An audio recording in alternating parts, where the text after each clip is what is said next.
This is episode 552, and today we're going to talk about 6 actions to achieve your goals. If you've been listening to the podcast for any length of time, you know that goals are essential. We have to have them. We just need them. Because goals are like creating a blueprint for our life. And if we don't create goals, then we're not creating a blueprint, and we're going to end up just living a life of unfulfillment. So we're going to go through some of these things. And so, if you're tired of making resolutions and goals that you never accomplish, probably a new approach will help. And conventional mindset goals can fall apart for several reasons, right? We set these goals and there's mindset about how to do it, but they can fall apart for numerous reasons. And once you're aware of why this happens, you can prevent it, even fix it, so you can be on your way to achievement. So here's a couple of techniques I'm going to go through in this podcast today to help you achieve your goals. So the first thing, one of the first things is pick realistic goals. One of the most frequent issues is that you pick goals that aren't realistic. And we can go back to the SMART formula: specific, measurable, achievable, realistic, and time bound. But we want to make sure that these goals are realistic. And I've made reference to a book by Seth Godin called The Dip. And in The Dip, he talks about when we set goals, we're going to go up and down, up and down. And then he has you ask a question. What will have to happen for me not to pursue this goal any further? And if you come up with an answer, don't go after it, because realistically, goals, you should never stop until you achieve it. And if something happens that you can't achieve it, don't set it, because then it's not realistic. So realistic goals, they can take place in many ways. But when you want to look at realistic, there's 2 avenues to look at it. One is, given your current knowledge, given your current actions, given your current circumstances, is this goal realistic for you to achieve? Let's say you're in an hourly wage job and you're making 14, 15 bucks an hour, and your goal is to make $200,000 next year. I'm not saying don't set it, but to get to 200,000, you have to get to 100,000. To get to 100,000, you get to 50,000. So maybe make a more realistic goal on your way there to the larger amount. But we have to look at, and then the other part of realistic, has anybody else achieved it? Has anybody else gone from $11 an hour to 200,000 a year? Do your research, look for it, see how they did it. Then that would become realistic. But we want to make sure that whatever goal is set is based on, we want to stretch a little bit. So if you can achieve the goal easily, it's not a goal, it's a to-do list. So we want to make sure the goal is a little bit out of your reach, but we also want to make sure that you have the resources to achieve it. Break goals into a journey. Kind of what I was just talking about is, it's easy to set a goal, miss it, and get upset. But instead of doing this to yourself with each resolution, with each goal, whatever you want to call it, try a different way. View your goal as a long-term journey where each leg of the journey leads up to the final arrival. I use an example with my clients. If you wanted to go on vacation, let's say it was a road trip, and we'll use from San Francisco to Los Angeles. Well, you were going to go down through the Pacific Coast Highway. Well, you would have to go through Carmel. You would go through San Luis Obispo. You would go through Santa Barbara. So these were all little goals. So your goal would be is to get to Santa Cruz first. Okay, we got there. Now we go to Carmel. Great, we got there. Now we go to San Luis Obispo. Great, we got there. Now we go to Solvang. Great, we got there. So each little step, and then eventually you make it to LA, as opposed to going the whole distance at one time. You make these little journeys. And that's the same thing with goals, whether it's financial, whether it's weight, whether it's strength, whether it's whatever it might be, is you set these micro goals that are actually steps to help get you to that. Most people create this one big, hairy, audacious goal, and they go after it and they expect to hit it. And if they don't hit it, they get disappointed. But what they fail to realize is that they got closer to it.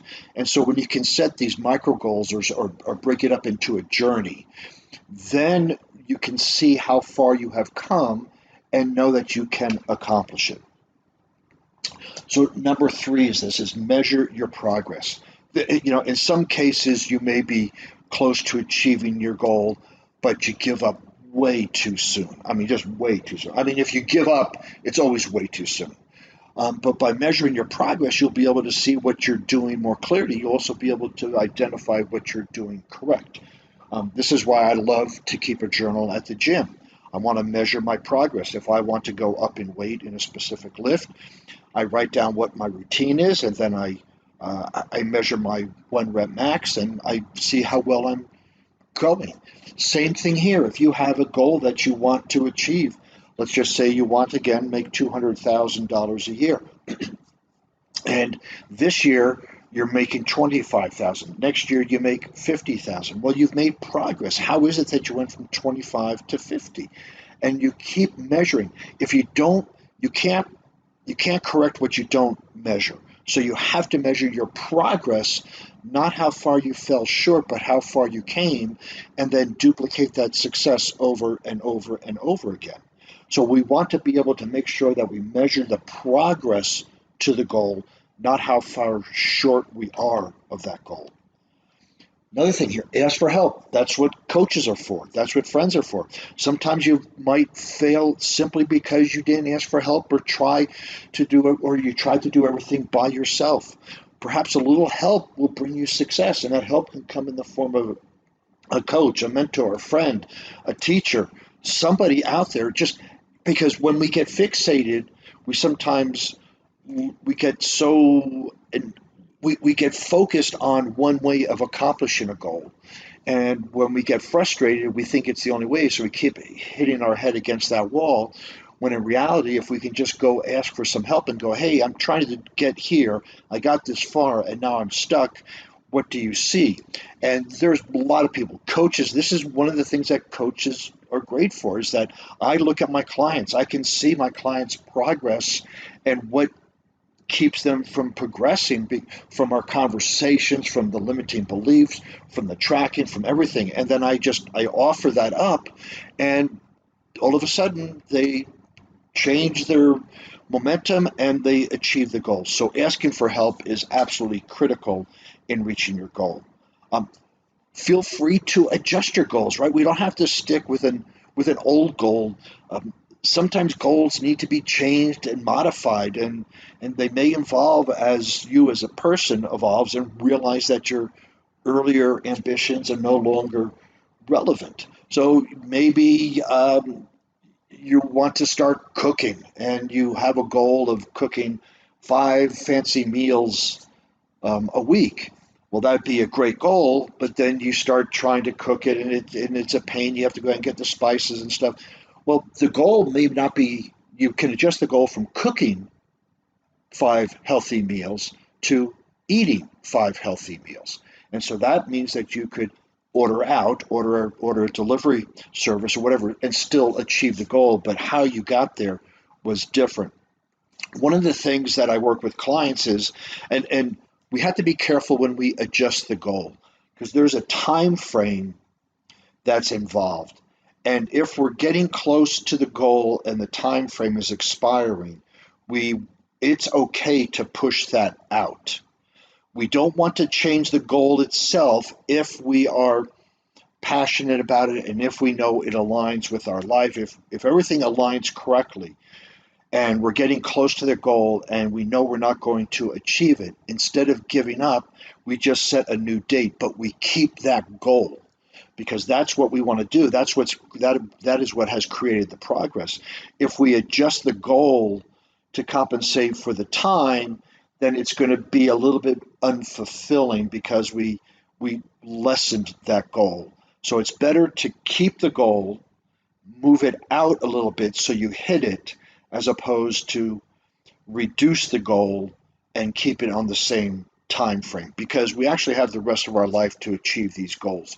When I sit and make goals with clients, we put a time frame on it, and it all of them are basically arbitrary. There are some when I coach with my business clients that it's essential that certain things be reached at a certain period of time for financial, for accounts receivable, for sales, for everything else.